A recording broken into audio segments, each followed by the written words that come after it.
Friends, मैं कहानी @कविता channel से कविता अग्रवाल आज आपके लिए एक नई कहानी लेकर आई हूँ।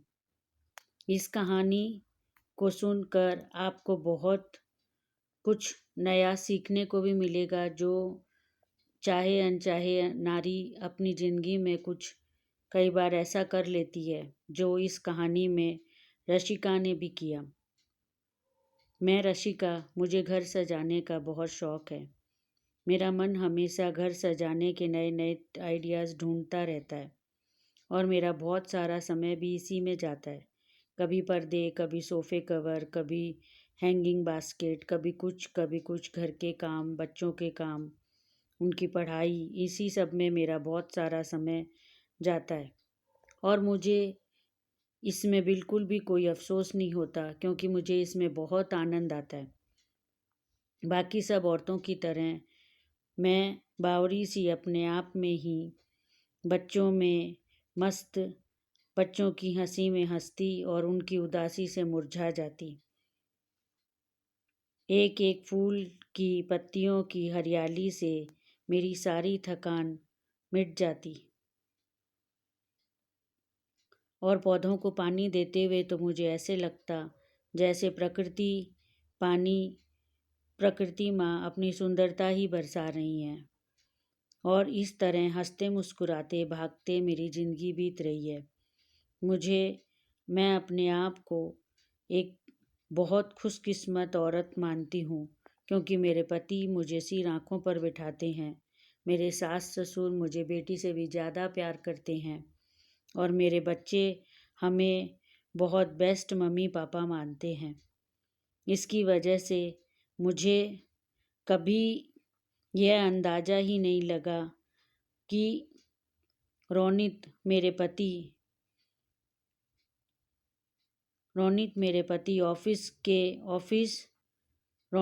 पति के ऑफिस आज मैं चली गई और मुझे ये अंदाज़ा ही नहीं था जो आज मेरे साथ होने वाला था। मैं उनके ऑफिस गई, उनको बिना बताए अचानक उन्हें सरप्राइज़ देने के लिए, और साथ में ऑफिस से उनको लेकर पास के मार्केट जाकर कुछ घर के लिए फर्नीचर भी लेना था। उसके लिए भी मैं रोनित को साथ लेकर जाना चाहती थी। तो मैंने सोचा कि मैं उनके ऑफिस चली जाती हूँ और वहीं से उन्हें साथ ले लूँगी। जैसे ही मैं रोनित के केबिन के बाहर पहुँची तो मुझे रोनित की आवाज़ साफ सुनाई दे रही थी। वो किसी से कह रहे थे कि रशिता, मेरी पत्नी यानी मैं, बोरिंग हो गई है। उसे तो बच्चे और घर से आगे कुछ सूझता ही नहीं है।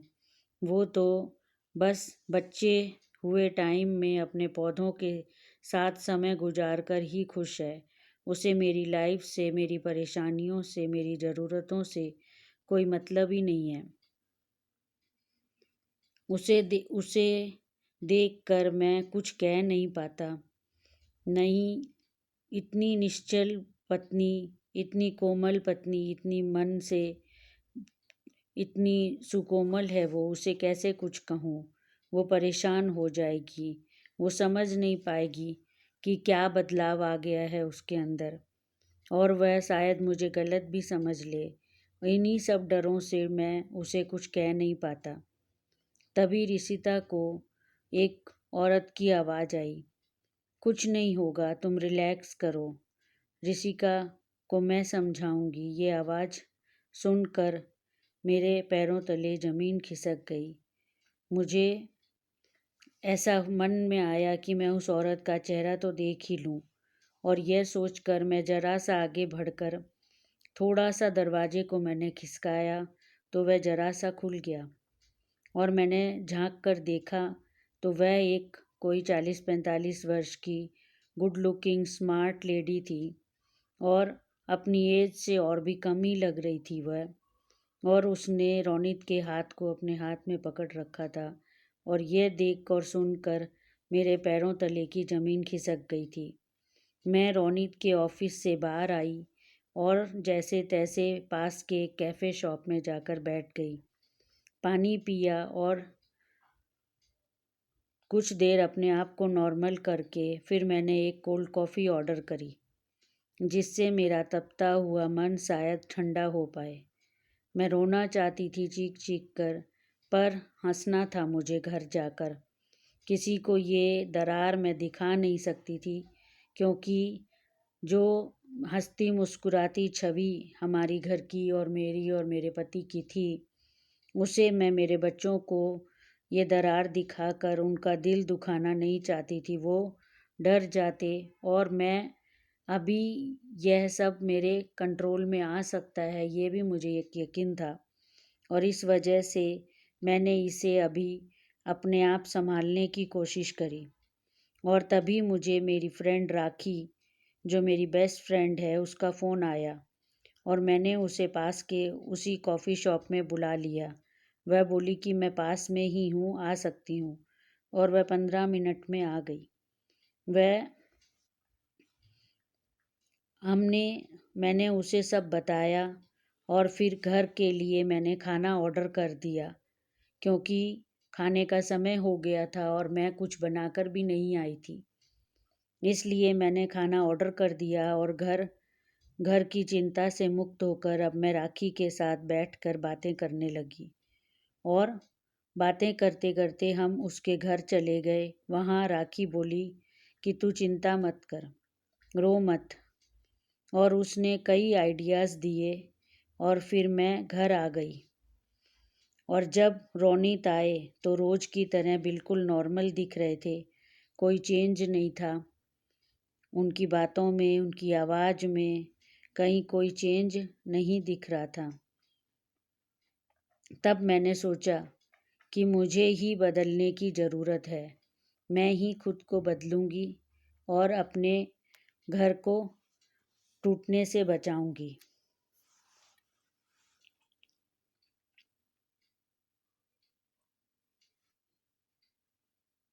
रोनित को एक वाइफ़ की ज़रूरत है, यह बात वाकई में मैं भूल चुकी थी। और एक वाइफ़ की चाहत होना और एक वाइफ़ को अपने दुख सुख में शामिल करने की इच्छा रखना बिल्कुल भी गलत नहीं था।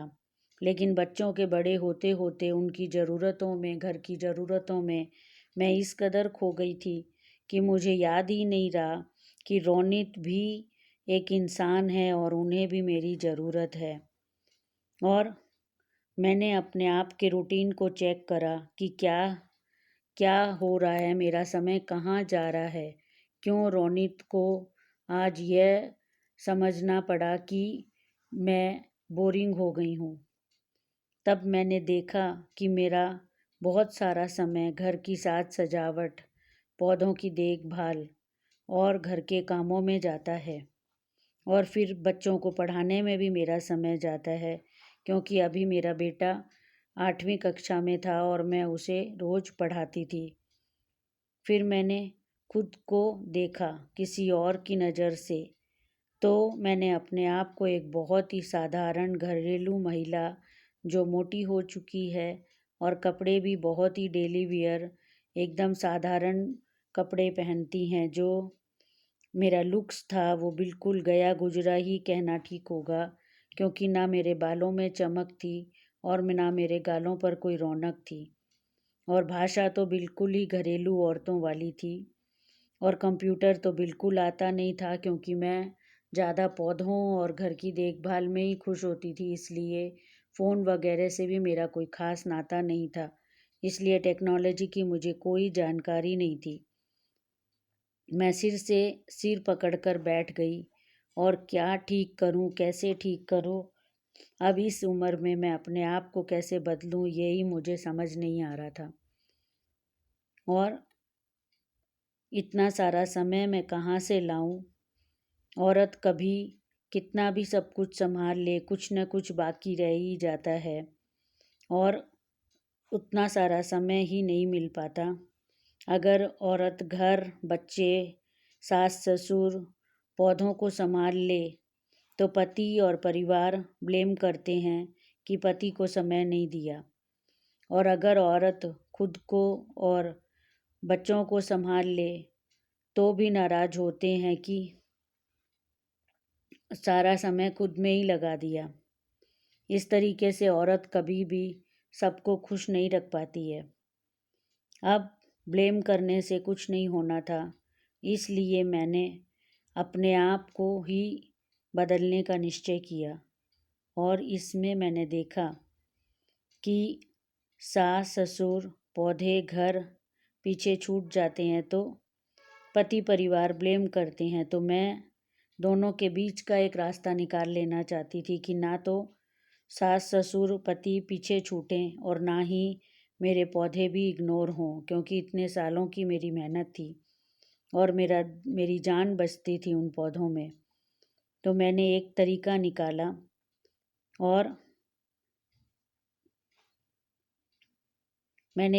निकाला कि एक माली लगाया पौधों के लिए, जिससे कि पौधे मेरे इग्नोर ना हो। और मैं अब माली के साथ साथ समय लगाती थी, जिससे पानी देने का काट छाँट करने का काम मैंने माली को दे दिया था और बाकी सारा काम अभी भी मैं खुद कर रही थी, जिससे मेरे 1.5 से 2 घंटे पानी देने और पौधों की साफ़ सफाई और गार्डन की सफाई में जो मेरा टाइम जाता था, 2 से 2.5 घंटे मुझे लगते थे उस काम में, वो मैंने माली को सौंप दिया और मेड को सौंप दिया कि मेड और माली दोनों मिलकर पौधों की काट छाँट, पानी देना और साफ़ सफाई करेंगे, जिससे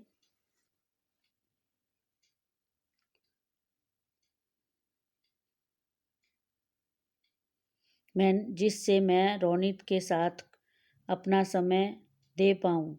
क्योंकि रोनित के साथ को मैंने जब चेक करा तो मैंने ये देखा कि मुझे हेल्थ में बीपी हाई हो चुका है, थायराइड भी है और वेट भी बहुत बढ़ चुका है।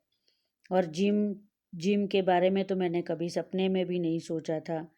और रोनित के साथ तो चाय पिए हुए भी मुझे कई साल हो चुके थे, खाना खाना या कहीं घूमने जाना तो बहुत दूर की बात है। इस तरीके से मुझे अब एक नई शुरुआत करनी थी हर चीज़ में, क्योंकि पार्टीज़ में, मूवी जाने में, हर जगह मैंने अपने आप को पीछे कर लिया था। मैं सिर पकड़ के बैठ गई, क्योंकि मुझे समझ ही नहीं आ रहा था मैं इतना सब कुछ कैसे करूँगी। तभी माँ आई और बोली कि मैं जानती हूँ तू क्यों परेशान है। तब मैं उन्हें हैरानी से देखने लगी, तो वह बोली कि मैं जानती हूँ तेरी कोई गलती नहीं है, पर मैंने कहा माँ मेरी ही गलती है, मैंने ही रोनित का ध्यान नहीं रखा, रोनित की पसंद की कभी कुछ भी नहीं किया रोनित की पसंद के लिए। तब माँ ने कहा कि तू ध्यान से शांति से काम कर, तुझे सब समझ में आ जाएगा और अब तू सो जा, क्योंकि तब मन शांत होगा तभी तू ठीक से सोच पाएगी। फिर अगले दिन मैंने रोनित के पसंद की साड़ी पहनी और रोनित के लिए चाय बनाई और रोनित के साथ पी। रोनित ने कुछ ध्यान नहीं दिया और मैंने एक माली लगाया और उसके साथ पौधों की देखभाल शुरू की। फिर राखी के साथ पार्लर गई और फेशियल वगैरह करवाया, अपने बालों पे स्पा करवाया और घर आ गई। और रात का खाना मैंने रोनित के साथ बैठकर खाया और इस समय एक सुंदर कॉटन नाइटी पहन रखी थी और कुछ और तैयारियां भी की। रेगुलर थोड़ी थोड़ी शॉपिंग की, क्योंकि मेरा ध्यान कभी कपड़ों की तरफ गया ही नहीं, क्योंकि मैं मेरे पति और बच्चों की तरफ से इतनी निश्चिंत थी कि मैंने कभी खुद पर ध्यान ही नहीं दिया। इस तरीके से मैंने अपनी पूरी वार्डरोब को अगले 2 महीनों में चेंज कर दिया। सारे पुराने कपड़ों को मैंने मेड को दे दिया और खुद के लिए मैंने कुछ अच्छी साड़ियों और ड्रेसेस से पूरी वार्डरोब को मैंने सेट करा। और अभी मुझे कुछ और भी स्टेप लेने थे जो बहुत ही मुश्किल हैं मेरे लिए। मेरे रूटीन से, मेरे घर से मैं कभी निकली ही नहीं थी। इस वजह से मुझे वह स्टेप्स बहुत ही मुश्किल लग रहे थे। और इस तरह से अभी मुझे ये सब करते करते 2 से 3 महीने हो गए। फिर राखी ने एक जिम जॉइन करवाया और उसके लिए 1 घंटा जाना पड़ेगा और वहाँ जुम्बा डांस भी था, तो डांस भी सीखा और अगले कुछ महीनों में मैंने वर्कआउट करके अपना वज़न 5 से 7 किलो घटा लिया। और इसमें जुम्बा डांस करते करते भी मुझे डांस भी काफ़ी अच्छा आ गया, क्योंकि डांस तो बहुत साल पहले करती थी मैं, वो भी शौकिया। तो अब शौकिया डांस को करते करते ही मेरे हाथ पांव थोड़े से चलने लगे थे। और इसी बीच में एक दिन रोनित एक पार्टी में जाने के लिए रेडी हो रहे थे, तो मैंने कहा कि मैं भी चलूं। तो रोनित मुझे देखकर बोले, हाँ चलो, पर वो टेंस हो गए, यह मैंने गौर करा। तो मैं तैयार होने लगी और 25 मिनट में ही मैं बाहर आ गई और रोनित का वेट करने लगी। तब रोनित मुझे देखकर हक्के बक्के रह गए, क्योंकि मैंने एक ब्लैक कलर की डिजाइनर साड़ी पहनी और बालों को साइड करा और ब्लैक नेकलेस पहना। रोनित की पसंद का परफ्यूम लगाया और प्लेटफॉर्म हील्स पहनी। और फिर पार्टी में पहुँचे तो वहाँ कपल डांस भी था। तो मैंने रोनित के साथ बहुत ही क्लासी डांस किया।